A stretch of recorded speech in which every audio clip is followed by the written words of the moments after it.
We are live, ladies and gentlemen. We said we'd have him back on, but I got to be honest with you, I didn't think it would be this fast. Unbelievable. Tom was like a kid in a candy store when he heard about this trade in the NHL. He's got his white and blue on. We are joined again. It is such an honor to be joined by the newest member of the Toronto Maple Leafs. Welcome back to BTB, Sudbury boy Nick Foligno. How you doing? Great, man. Always good to be back with the boys. So I'm doing well. A lot's changed since we last talked, I guess, and looking forward to catching up. Awesome, man. Good stuff. So take us through these last few days. First of all, how's the quarantine life going, and how's all this craziness been for you? Yeah, it's been boring. I said the first day I kicked my feet back, and no kids, no one yelling at me, no one bugging me, so it's nice. But now I miss them. I'm bored. I miss the way the kids could kind of just take the boring out of the day. So, but it is what it is, and following along with what I got to do. And I think I'm on day 5 now, so a couple more days, and then I'll be out of here, breaking out of here, and joining the boys. So it's been a whirlwind though. I think the emotions of leaving Columbus hit me harder than I expected. I'm not gonna lie, the first few days of quarantine, I was exhausted. I think everything just kind of came out, and I was almost run down, but now as I'm picking myself back up and getting going, I'm just so pumped to be a Leaf and join the team. And now that I've had time to kind of close the Columbus chapter of the year for myself and get ready and geared towards Toronto, I'm full steam ahead now. Love it. Yeah, take some time to reflect, and now it's full push. Now I love it. We were listening to actually one of your interviews. I think it was Tim and Sid or Overdrive. Yeah, one of the 30 he had this week. Yeah, exactly. And media, baby. Yeah, and you mentioned having good food. I know you're very focused on that. So I know you only have a couple days left, but at any time during this playoff run, I got my mom, I got Nona on speed dial. You need food, hit me up. I will get it to you. A nice home cooked meal from Sudbury. We'll get it done. Italian, whatever you need. That's what I love you. That'll be what I need. Right before game 7, maybe I'll call you out. The carb load. So I might be dragging my ass if I have a nice Italian meal after that. I don't know. Yeah, no kidding. Love it. Nick, the first question I have for you is tell us how the deal went down. From what I was reading on the internet, that has to be true. There are other teams interested in you, obviously. Did you know the week before this was going to happen, or were you kind of shocked by it? I kind of knew. I didn't know where. I didn't know who was really interested until the last few days. I think really when it came down to it, it was after that loss against Tampa on Thursday. Right. We had beat them, and honestly, everyone forgets we weren't that far out. I think we were 5 points or 4 points out on Tuesday after our win, and so there was still hope. And then Thursday hits, and we lose. But we not only lose, we lose Boone Jenner as well, and he breaks his hand. And I think the writing was just on the wall that this just was not our year, and it was. It was a pretty emotional night that night when, you kind of realize it's going to be hard to climb back in, especially losing a guy like him and just what it meant for everybody. So, once Saturday hit, then I kind of knew it was going to come pretty quick. And so it wasn't a lot of time to prepare, but I really do appreciate, I've said this before, Jarmo keeping me in the loop. I have so much respect for him in that regard of just, allowing me to kind of know, so I can prepare my family too. This is a unique situation right there.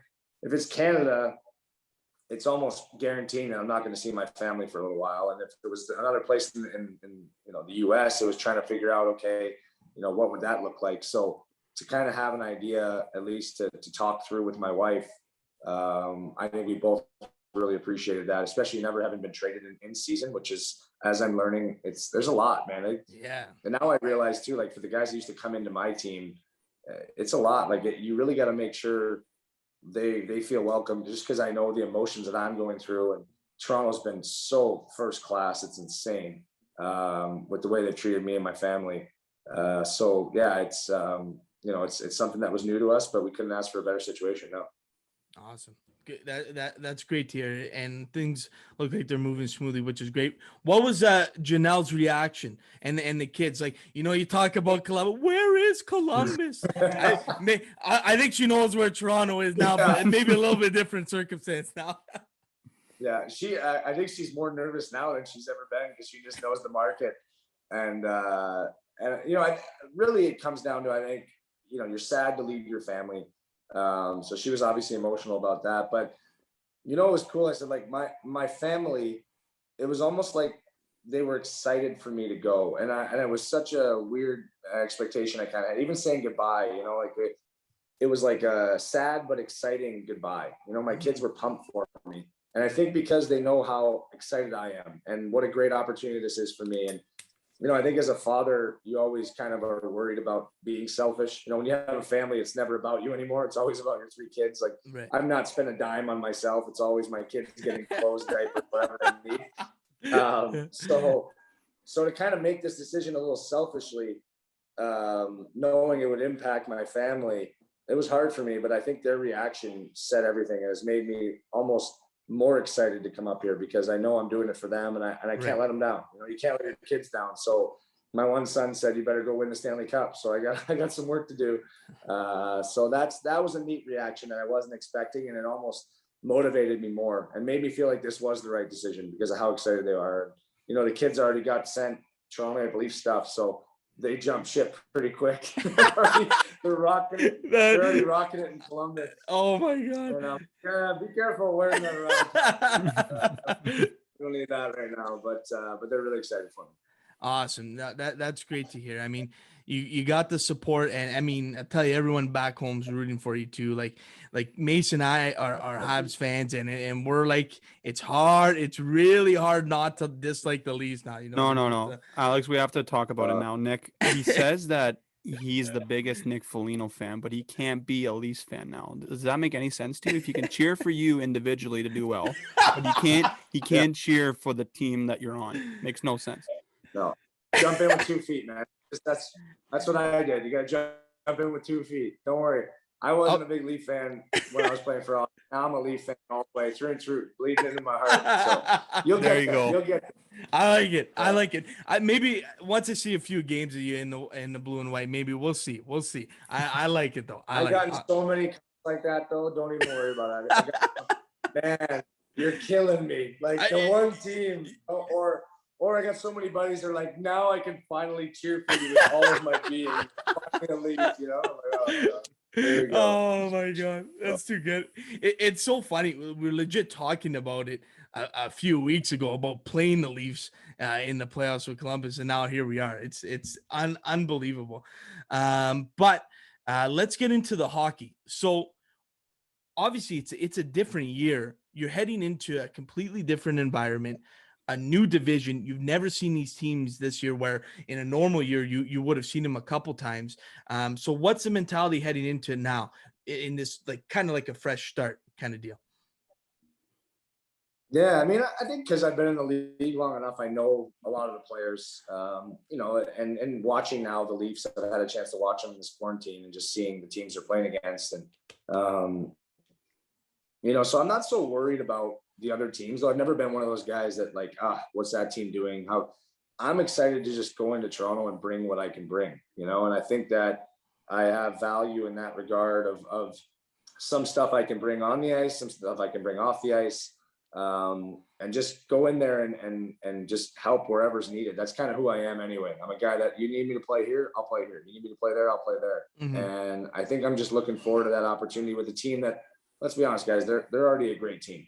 So I'm not going in there to be a culture change or a captain. I mean, they have an outstanding captain in John Tavares. They have great leadership already. So I'm going in there just to compliment, and I'm excited about that. I'm excited about being able to use my skills in the way that I feel I can, and help a team that's already very dangerous. And so I'm appreciative of the opportunity. I'm appreciative of what Kyle Dubas and their staff feel of me, and I got to go and make sure I don't let them down. And I feel like probably because in 14 years in the league, which is crazy to say, that I'm better prepared. I'm more sure of myself. which doesn't mean it's all good. I mean, I'm sure you guys will be yelling at me through the TV. I'm used to that, but I'm excited about that opportunity and just knowing that I'm playing with a great group of players too. I love it. For Love sure. it.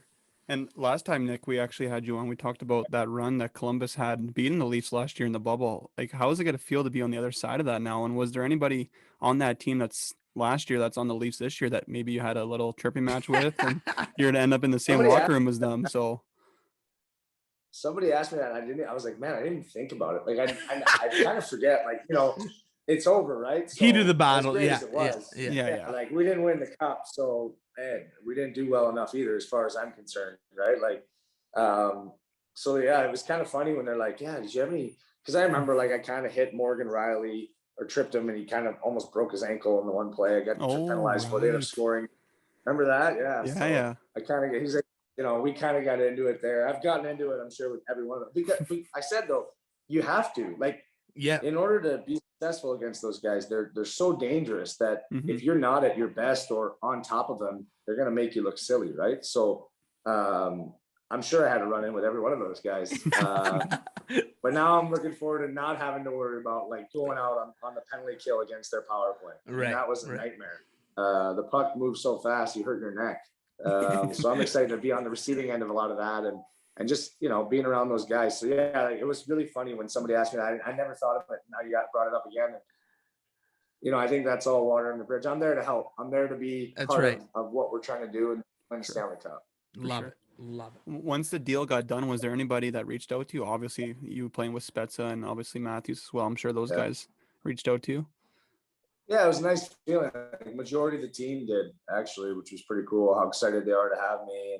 And, you know, that makes you feel good, whether you're 14 years in the league or first year in the league. I think it's just nice to know that you're respected and appreciated. And, you know, especially those guys. I just know how great a group it is from everything I've heard. So I was appreciative of that. And it's funny, I was telling a story. Cam Atkinson I used to run our group chat, you know, and I got added to the Leafs group chat just recently. And Cam's big thing is like, if you get traded away or leave our team, like he cuts you off. Like some guys, you know, if they like you enough, they'll let you stick around, right? And I'm like, and I told Cam, I'm like, don't you cut me off, you know, like I'm one of your boys. Like not even a day later, he cut me right off the group. Come on. So I'm officially no longer a Blue Jacket in a lot of ways. Yeah. But pretty fun. But I got added to the Leaf one, so I'm not floating anywhere. I'm there you go. on a team. It's good. You have a home. That's too good. Yeah. Is there anybody that you haven't met like over the years of you playing the NHL that you're excited to meet? Well, I've never really actually like met Joe Thornton. Like I played against him so long, so I'm really excited to like kind of talk to him. I mean, he's a legend. You know, like just the guy's like he's a legend. So, you know, I was saying I'm excited about that too. Like I don't think a lot of people know. Like I've been the oldest player on my team for a few years now, and I've really not had a lot of older guys in Columbus. We've been one of the youngest team for 4 or 5 years. Right. Yeah. So I'm excited just to be around some guys my age or older to learn from. To be honest with you, like I love learning. I love what makes Jason Spezza and Joe Thornton last in the league this long. You know, I'd love to play that long, right? Like I'd love to be their age and continue to play and be effective. So is there something they're doing that I don't know about yet? Or how do they, you know, that stuff intrigues me. So I'm looking forward to being around that and the group. And then obviously just being around like the Matthews and Marners and what do they do? You know, what makes them so good? I mean, I got to play with Austin. A lot of people don't know in the US team, the men's championship team, Worlds. And he was 18 and he led our team in scoring. And this is with NHL guys. So he was so impressive then, and he still had so much raw talent. And I'm so excited to see him now as a polished NHL player, and you know, just to learn from those guys. So I'm thrilled. I'm rejuvenated to go to this team. I just feel so excited about that opportunity to be around a lot of great players and a great team. Yeah, no doubt. You must just be dying to get out there, man. It just must be crazy in that quarantine, man. Just get out every game I watch. Hurry up. Just counting down the days. Please. Yeah, no kidding. What was the conversation like with your dad? because obviously, you know, they've talked about it before in the interviews. They had the magical run with your dad on the team, and now it's sick that you're going to be playing with his number 2. So what was that conversation like with him? Yeah, it was pretty cool. He was the first guy I called after Yarmo called me and told me the trade deal went through. It wouldn't be announced for an hour or so because all the paperwork at the league. So it was kind of nice to be able to tell him before anyone else knew. And how excited he was for me and just the situation, I think got me even more excited too. Like he was yelling on the phone, and That's so cool, you could tell he was really happy for me. I think even, you know, a lot of people, especially with COVID around too, I think for him to know that one of his kids, like we're all south of the border. So even to have one of his kids a little bit closer to home, maybe he can come see me, you know, maybe there's like that.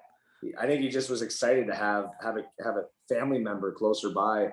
But also, I mean, let's be honest, the history of it, him playing, knowing I was going to wear his number, which I joke now. I'm like, it's my number. Like, exactly. It's my number, you know? And he only wore 71 for like 3 years. Right. 17 was his number. 17 was his number. I've been wearing 71 for 14 years. Like, Absolutely. Absolutely. So I think just that, and obviously just how much he has so much respect for the Toronto Maple Leaf organization. You know, the alumni that he's a part of, like, they treat him so good. So I think he's just thrilled that I get an opportunity to taste what he experienced as a player and now as an alumni. He's always spoke highly of the organization. And I remember when he played, I mean, my dad was so proud to be a Toronto Maple Leaf. Like that was, and it showed in the way he played. I always bring this up. People don't realize he only played there for like 3 years, but you would have thought he was there for 10, the way he played and how he impacted that team. So he's hoping I can go on the same run, if not obviously better, to win it out. But he's just really thrilled for me for that opportunity. And and he's a big fan of both Marcus and I, obviously. Yeah, no doubt. Awesome. Totally off topic, Nick, though, but we obviously know that Marcus's nickname is Moose. Is there a nickname going around in the league that everybody knows you by, or is there everyone just calls you Nick? Yeah, well, I get so I was Nicky when I first came in the league because I was young. So Nicky just stuck, and I hated it because it's like my sisters called me Nicky. So like I know Jay, like I call him Jay, but Spez, I think Spez will still call me Nicky, which will drive me crazy. But all like the past little while now in Columbus, probably the past 6-7 years, I've been called Fliggy. Fliggy, Fliggy. Yeah. And it's stuck. Like I don't even care. I said it's better than Nicky, so I'll take it. But no, I don't have a cool one like Marcus with Moose, and I'm proud to say I nicknamed him. But I'll take Fliggy. I kind of like Fliggy. So if Fliggy sticks, I'll be all right with that. But Nicky, I'm gonna have a hard time with Nicky. For sure. But I have a feeling it's gonna stick because Jay's gonna say, "Hey, Nicky," when I first get in there, and all the boys are gonna call me that. So we'll have to make it work. We'll have to crush a few skulls. Yeah, that's it. That's all. And if they're gonna call you Nicky, you're gonna have to get some time with Celine Dion in the room. That maybe a new Win song, you know. I'll be blasting that my first day just to get everyone accustomed to who I am. That's right, exactly. The Blues had Gloria. The Maple Leafs are gonna have some Celine Dion song. That's what we're gonna roll with. How bad? I like that. I like that idea. Awesome. I love it. Well, Nick, listen. Thank you. Best of luck in Toronto. We're so excited. The guys in Sudbury, it's all Leaf Nation here. They're going nuts. Like look at Ty. They're so excited. It's a dream come true for a lot of people. So and what's nice, the nice thing is we're gonna be able to see you play a lot more now. We really didn't get to see you much in Columbus being up here. So it's gonna be really cool to see that. And obviously, I wish Bob Cole was still around. Because if you had a chance to score in playoff overtime, that call would have been unbelievable. Yeah. We're gonna have to bring him back, but that was unreal. But again, best of luck. We want to let you know one thing before we let you go. So Tom and I are playing in a golf match. It's me versus Tom, and we've been talking about finding a charity. We've been talking about charity, what we want to do, who do we want to support. So we're actually going to put all our funds. We're going to try and raise a ton of money for the Hearts playbook. So we'll be doing that. Man. Yeah. Jeez, you have to do that. That's amazing. I really appreciate that. Yeah. That's well, awesome. it's the least we can do. Yeah, it's the least we can Thank do. You come on the show. What you do for the community is second to none. So it's just a little way we can pay back. So we really appreciate you, man, and thank you so much for coming on. Thank you guys. That means a lot. You guys are first class. So we'll make sure we do a lot of good with that. Appreciate it. Absolutely, absolutely.